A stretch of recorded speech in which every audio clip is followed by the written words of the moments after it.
Well, I'm joined now by Liberal MP Tony Smith and Labor MP Kelvin Thompson, live from Canberra to debate the week that was. Thanks, gentlemen, for your company. Good to be with you, Peter and Tony.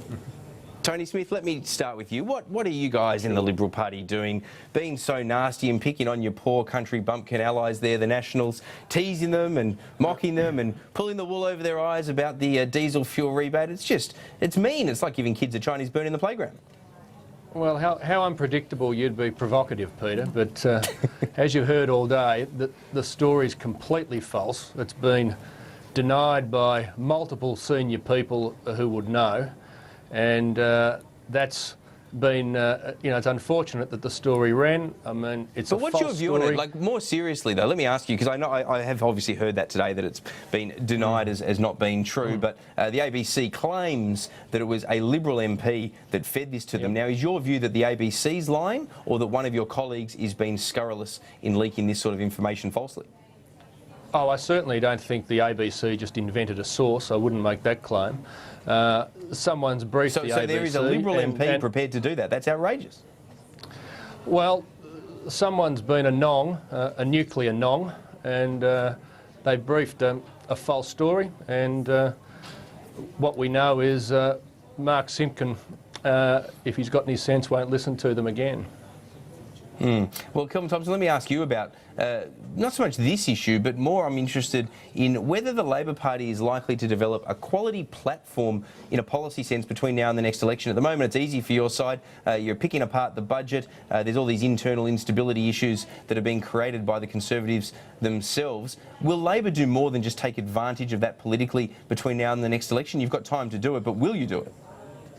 Well, Peter, first let me observe that if the Liberal Party were to be put on trial for deceiving the National Party, there'd be no shortage of bad character witnesses, all the pensioners and students and universities and state premiers who have also been deceived by the Liberal Party that promised no new taxes, no cuts to health, education or to pensions. Come on, Mr Thompson, you made it clear after the last election that you were going to be a speaking out style backbencher, prepared to not just follow the party line. That was too on-party message. And very rehearsed too, very rehearsed. In terms of developing policy alternatives, of course that work has to be done and will be done, and we have a national policy body which is working on alternative policies which we will take to the next election. At the moment, it is our job, however, to do everything we can to protect and defend the students, the pensioners, people who are unemployed, people who have to pay the Medicare co-payment, and to hold this government to account for having promised one thing before the election and delivering a totally different thing now.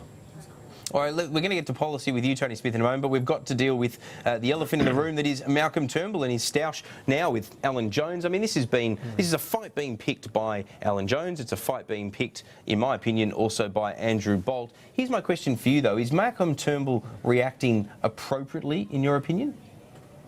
Oh, I think if a journalist is very robust, and they've got a right to be robust, it's fair enough for the recipient to be equally robust in return. I mean, if someone serves a tennis ball at you at 100 miles an hour, they shouldn't be surprised if it comes back at the same speed and hits you on the big toe.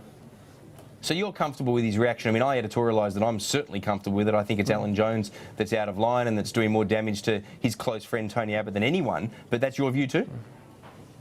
Look, my view is the same as the Prime Minister's. I mean, if it's a contest between the media and a colleague, I'll always back a colleague. And Malcolm's been working very hard. He's been doing his job extremely well. And if there's a robust attack made on him, he's entirely entitled to defend himself. And there shouldn't be this rule that a journalist can make a very strong attack on a member of parliament, but somehow the response should be calibrated to a lesser level. I mean, he's entitled to defend himself. He's done so vigorously, and as he pointed out, if he didn't do that, there'd be all sorts of other talk and speculation. And just quickly, what's your view on the essence of the criticism that's coming from both Andrew Bolt and Alan Jones? Is it just fanciful stuff? Well, I mean, absolutely. I mean, Malcolm's doing his job as Communications Minister. He is a hard-working, loyal member of the team, and I think you'd find it very difficult to find anyone in the party who would fault him on his work and his loyalty and the job he's been doing. All right, Kelvin Thompson, no free kick on that one. I want to move the issue along and ask you about Labor's reaction to the co-payment. The opposition are making an awful lot out of this idea that back in the 1990s, Labor supported this. Your shadow Assistant Treasurer, Andrew Lee, wrote about it in support, and indeed Jenny Macklin was the author of the report recommending it to the then Hawke government. What is the response to those criticisms? They might be old, but at the end of the day, they seem pretty strong arguments that Labor, once upon a time at least, was in favour of a co-payment. Well, they're certainly old. Talk about old news, Peter. They are 20 years old. Since then, we've had the Howard government come and go for over a decade. We didn't have the co-payment proposal under the Howard government. We've had the Labor governments of Kevin Rudd and Julia Gillard. They have come and gone. No suggestion of a co-payment there, no suggestion that Medicare was unsustainable, and indeed we had this government promising before the election that there would be no new taxes and no cuts to health. So there is no rationale for a Medicare co-payment. Well, can I ask you something? You can't seriously dredge up something from 20 years ago and suggest that the caravan has not moved on. Well, let me ask you something then for context from that time. I mean, you've been around for a while, you're a student of Labor history. What was the logic behind introducing the co-payment by the Labor Party at the time?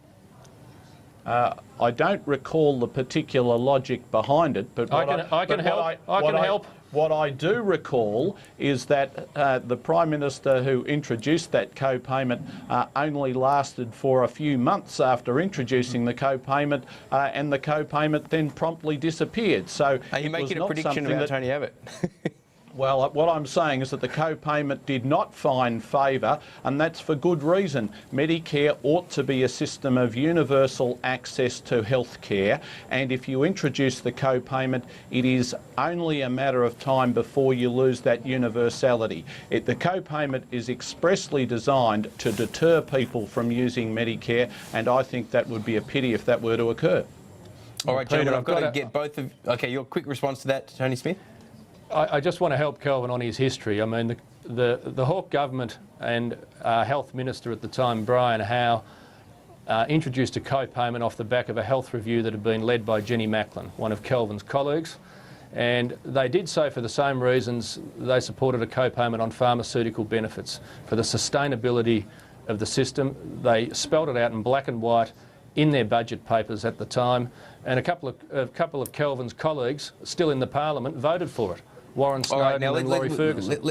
All right, let's move on. I want to ask you guys, I've got two Victorian members of Parliament there, so I've got to ask you about the schmozzle that is the Victorian State Parliament. Doesn't matter whether you're talking about Labor or Liberal, it's a bit of a mess there. Most of that comes back to Jeff Shaw. I described him as a buffoon a little bit earlier in the show. I might have been a little bit kind. What is both of your views on this particular issue? Kelvin Thompson, starting with you. The Victorian Parliament is a shambles. It is in chaos and turmoil, and that is because of Jeff Shaw, and the Liberal Party's responsible for him. He was a Liberal member for Frankston. Dennis Napthine is Premier because Jeff Shaw said he didn't want Ted Baillieu to be Premier. The situation there, I think, is unworkable and untenable, and it should be resolved by an election, giving the people the opportunity to decide and to do something about a situation which has become unworkable. Do you have a similar view on the election, Tony Smith? Well, I mean, I watched with great interest your program the other night, half of which was Dennis Napthine's press conference. And I think he indicated pretty clearly that, you know, if he'd been able to, he probably would have tried to seek an early election. But the Constitution in Victoria prevents it. Labor introduced a fixed 4-year term. So it's very, very difficult, if not impossible, and a number of commentators have pointed that out. I think Dennis has shown great leadership on this issue. It's obviously a very difficult circumstance, but I think he's shown leadership in contrast to Daniel Andrews, who, you know, is spending his life down in Frankston at the moment, just worried about politics, not worried about the governance of the state. He ought to get back there next Tuesday, and his first item ought to be to pass the budget. That's what he should do. That's what Victorians want to see happen. Well, I think he's planning to do exactly that, but we're going to have to leave it there. We're out of time. Tony Smith and Kelvin Thompson, appreciate your time on PVO NewsHour. Thanks very much. Thanks, Peter. Good to talk with Thanks, you. Kelvin.